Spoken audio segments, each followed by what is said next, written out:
पुण्यात्मा, परमात्मा का पाना बहुत आसान है। अज्ञानता के कारण हमारे धर्म गुरुओं ने इसको बहुत कठिन बना दिया था। हमारे सद्ग्रंथ बताते हैं सीधा सा मार्ग है, बिल्कुल सिंपल साधारण सा मार्ग है, रास्ता है, साधना है। परमात्मा का नाम जपना है, नाम से मोक्ष होगा। उसकी सहयोगी क्रियाएं हैं, ये 5 यज्ञ हैं, ये भी आप करते रहिए। इतना सा काम है, अपना घर गृहस्थ के अंदर भी जैसे जिसकी सेवा भगवान ने दी है, ड्यूटी दी है, उसको भी करते रहिए और आपको सफलता मिलेगी। जब हम महादुखी हो जाते हैं, परमात्मा ना भक्ति ना करके, और हमें जब तक सुख होता है तब तक तो हमारे पुण्य चलते हैं। जब पुण्य समाप्त हो जाते हैं तो हम दुखों का पहाड़ झेल रहे होते हैं। तो उस समय चाहे राजा भी क्यों ना हो, वो परमात्मा की ही शरण जाने की सोचता है। उसको मालूम है कि परमात्मा एक परम शक्ति है और वो दुखी को सुखी करता है। और आप जी अगर यदि पहले ही भगवान की शरण में होगे तो दुख होंगे ही नहीं। जब तक हम कबीर परमेश्वर की शरण में नहीं आते तब तक हमें अपना प्रारब्ध ही प्राप्त होता है, यानी पूर्व जन्म के अच्छे और बुरों का फल ही मिलता है। और जब हम परमेश्वर कबीर जी की शरण में उनके कृपा पात्र परम संत के माध्यम से आते हैं, फिर पाप कर्म हमें प्रभावित नहीं करते, हमारे केवल पुण्य ही फलते हैं।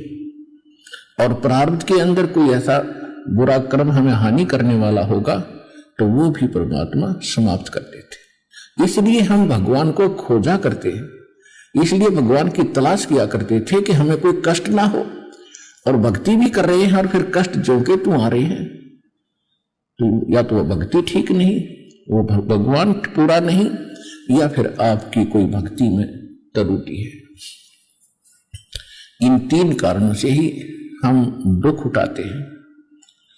तो कहने का भाव यह है कि परमात्मा स्वयं आकर ज्ञान कराते हैं। और आपका सौभाग्य कि आप तो पहले ही मालिक की शरण में आ गए हो। जब हम परमात्मा की शरण में आ गए तो घर के काम भी पहले से अच्छे होंगे, क्योंकि हम दुखी होकर भगवान से सुख ढूंढने जाते हैं। आप सुख में आ गए या दुख में आ गए, सख्त होगा हल्का करके टाल देंगे परमात्मा के गुणों में, ऐसा लिखा है।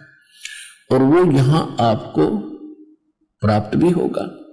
तो इसलिए कहा गया है कि दुख में सुमरण सब करे, सुख में करे ना कोई, जय सुख में सुमरण करे तो दुख कहे कोई। भाई सुख में सुमरण किया नहीं, फिर दुख में करते याद, कहे कबीरता दास की अब कौन सुने फरियाद। अब देखो पुण्यात्मा, परमात्मा हर तरह से समझाने की कोशिश किया करते थे कि दुख में सभी भगवान को याद करते हैं और सुख में भूल जाते हैं।